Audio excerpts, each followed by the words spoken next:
तो उसी बोध गया धरती पर जब सिद्धार्थ बोधिसत्व मुक्ति खोजते हुए 6 साल तक कठिन दुख तपस्या करने के पश्चात जब नदी के किनारे बोधि वृक्ष की छाया में बैठे थे ना, अभी तो बोध गया आते होंगे तो देखते होंगे बड़ा सा मंदिर है, बहुत सारे लोग आते हैं, अलग अलग देश के लोग आते हैं, दर्शन करते हैं, भक्ति दिखाते हैं।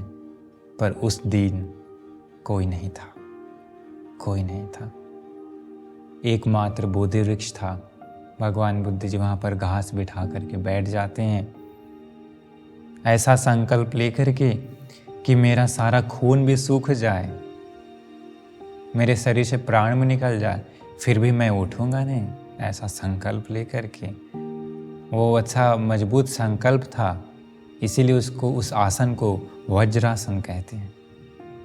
परंतु जैसे ही वह बैठते हैं जिस संकल्प के साथ, इस दुनिया में एक ऐसा प्राणी है, वह मन का भ्रम नहीं है। कोई कोई कहते हैं कि अरे वो केवल मन का शत्रु है। नहीं, एक वास्तव में है पापी मार, जो नहीं चाहता है कि कोई इंसान भवसागर से निकल जाए, कोई इंसान जन्म मृत्यु के चक्र से छूट जाए, वह नहीं चाहता। वह देखा कि सिद्धार्थ का जो संकल्प है वह बड़ा ही दृढ़ है। उस संकल्प को तोड़ने के लिए उस दिन वह ऐसी सेना लेकर आया था जैसी सेना आज तक कोई युद्ध में नहीं आया होगा, आज तक कोई युद्ध में नहीं। हजारों लाखों सेना नहीं, करोड़ों सेना नहीं, अनगिनत सेना, अनगिनत सेना। और उसी सेना में वो लोग ऐसे अस्त्र शस्त्र लाए थे जो न शायद जो कोई युद्ध में नहीं लाया होगा आज तक इस पूरे इतिहास में। इतना भयंकर अस्त्र शस्त्रों के साथ उस युद्ध में जो राक्षस यक्ष आदि जो होते हुए आए थे लेकर के पापी मार जो लाया था, उन लोगों का हुंकार, गर्जना ऐसी थी, अगर कोई साधारण इंसान सुन लेगा तो उसका दिल फट करके वो तुरंत मर जाएगा। ऐसा साउंड क्रिएट हो रहा था उस दिन। परंतु भगवान बुद्ध जी अकेले, बुद्ध बनने से पहले जब वो सेना आई थी उससे पहले देवताओं, ब्रह्म, दिव्य नाग आदि चारों तरफ से बैठे हुए थे कि ये मुनि जी अब बुद्ध बनेंगे, अब बुद्ध बनेंगे, यह चाह से। किंतु जब उसकी सेना आती है, उस पापी मार से कितने भयभीत होते हैं देवताओं भी, ब्रह्मा भी, मानव तो दूर की बात है। कितने भयभीत होते हैं कि उसकी सेना और वो आधे के साथ ही सब पलायन कर गया। सारे देवताओं अपने अपने दिव्य लोक में, सारे ब्रह्म अपने अपने ब्रह्मलोक में जाकर छिप गया, दिव्य नाग अपने अपने नाग भवन में जाकर छिप गया, कोई सामने नहीं टिक पाया। कैसा पावर होगा उसका, क्योंकि वो सबका मालिक है, सबका मालिक है। उसको चाहे तो ऐसे किसी भी देवता हो या ब्रह्म हो या मानव हो, उसको वश में कर सकता है।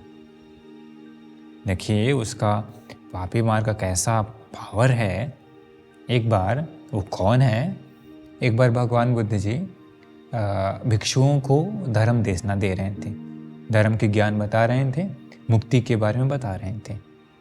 तब पापी मार सोचता है कि अरे ये भिक्षु लोग बड़े ही एकाग्र चित्त से धर्म सुन रहा है, ऐसा है तो इन भिक्षुओं का ज्ञान का आँख को बंद करना चाहिए। ज्ञान का जो नेत्र है जिससे ज्ञान समझ जाएगा, बोध कर लेगा, उसमें बाधा डालनी चाहिए। ऐसा सोच करके, ये सूत्र पिटक में होता है एक सूत्र में, वो एक किसका रूप, किसान का, एक किसान का रूप धारण कर लेता है, कंधे पर एक हल रख लेता है, पूरा शरीर गंदा रहता है, लगता है कि खेत में काम करके आया, पैर में कीचड़ लगी होती है और पूरा सर पर मुरेठा बांध करके किसान का रूप धारण करके जहाँ पर भगवान प्रवचन दे रहे थे ना वहाँ पर आता है। आकर के कहता है, अभी बीच में बाधा डालने के लिए आता है कि धर्म चर्चा में बाधा हो जाए। आय कहता है कि हे श्रमण, क्या आपने हमारे बैलों को देखा है कि हमारा बैल थोड़ा भाग गया? भगवान बुद्ध जी देखते के साथ पहचान लिए कौन है ये तो पापी मार है। इन लोगों का धर्म जो सुन रहा है उसमें बाधा डालने के लिए आया है। भगवान मुझे कहते हैं पापी मार, तुझे कब से बैलों की चिंता होने लगी? तू कब से बैलों को रखने लगा? तो वो सोचता है कि इतना जल्दी हमको कैसे पहचान सकते हैं? भगवान बुद्ध ऐसा मत सोचो कि मैं तुझे नहीं पहचान रहा हूँ, मैं जानता हूँ तुम ही पापी मार हो। आ गए हो ना बाधा डालने के लिए धर्म की चर्चा में, धर्म की बात में। सोचिए मतलब भगवान बुद्ध साक्षात होते समय में भी वो ऐसा कर सकता था, तो अभी की दुनिया में कहना है क्या?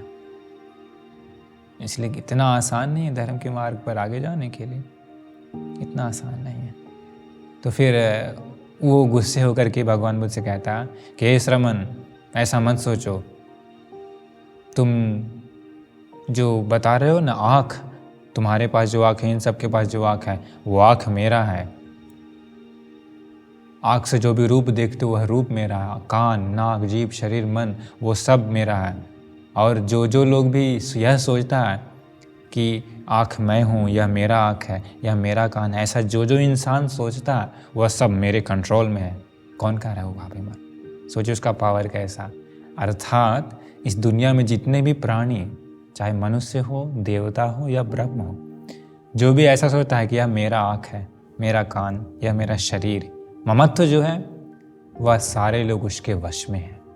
पर भगवान बुद्ध जी कहते हैं कि ये पापी मार, पर जो कोई ऐसा ज्ञान से मनन करता है कि आँख मैं नहीं, मेरा नहीं, मेरे वश में नहीं, यह कान, यह नाक, यह जीभ, यह शरीर, आँख से दिखाई देने वाला रूप, शब्द मैं नहीं, मेरा नहीं, जो कोई ऐसा मनन करता है वो तेरे वश में नहीं है। भगवान मुझे कहते हैं मैं तेरे वश में नहीं हूँ।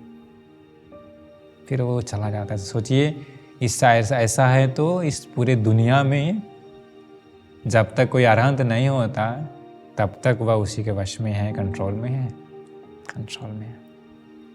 उसी दिन जब भगवान बुद्ध जी बुद्ध बन रहे थे तो सारे देव ब्रह्म क्यों भाग गए? रीज़न क्या है? क्योंकि उन लोगों को पता है कि ये पापी मार चाहेगा तो हम सबको अपना कंट्रोल में कर लेगा, अपना वश में करके भगवान बुद्ध के विरुद्ध युद्ध करने पर मजबूर कर देगा। उन सारे देव ब्रह्म को पता है, इसीलिए वो सब लोग भाग गए। नहीं तो भगवान बुद्ध के विरुद्ध युद्ध करना पड़ेगा उन लोगों को, कितना बड़ा धर्म संकट। इसलिए सब चले जाते हैं, सब भाग जाते हैं। वो भय सबको बना था।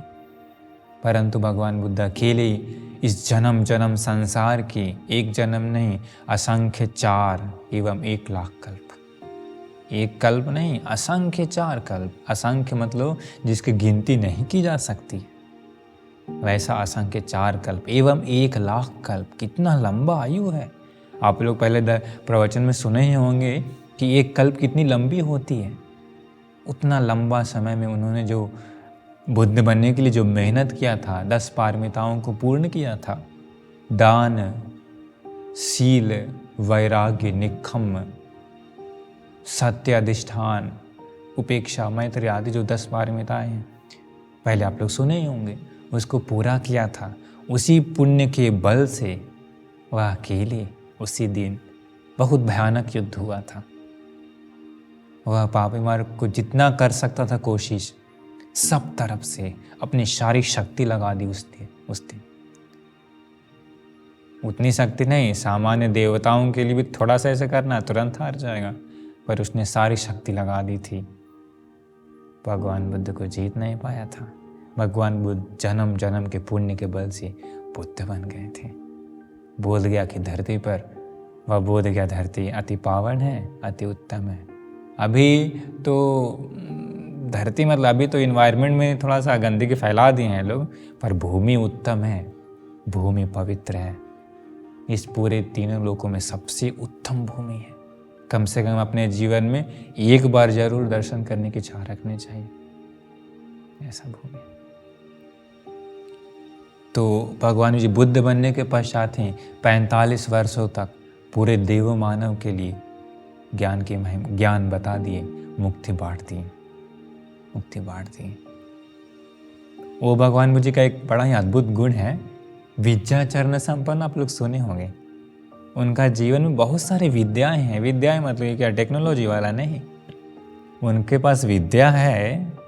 एक विद्या, बहुत सारी विद्या, एक विद्या हम बताएंगे, इंद्रिय परोपर्यथ एक विद्या है। उसी विद्या में क्या होता है, भगवान बुद्ध जी किसी भी इंसान का जो क्षमता है ना, उसको ऐसे देख सकते हैं। मतलब कि भगवान बुद्ध के सामने कोई आता है तो उसी विद्या से देखेंगे ना, तो उसी इंसान का एक जन्म नहीं, अनंत जन्म दिख जाता है। वो उसका पूरा पास्ट ही दिख जाता है, पूरा अनंत पास्ट। उस हजारों कल्प के पहले या हजारों जन्म के पहले उसे वो इंसान ने ऐसा समय पर ऐसा पुण्य किया था, वह सब दिख जाता है। इसका भगवान बुद्ध जी उसी के अनुसार फिर तुरंत ज्ञान बताते हैं, वह तुरंत मुक्त हो जाता है। वह विद्या ना ही कोई अरहंत में है, ना ही कोई देवताओं में है, ना ही कोई ब्रह्म में है, ना ही कोई मानव में ही है। केवल और केवल भगवान बुद्ध में वो विद्या है, इंद्रिय परोपर्यथ।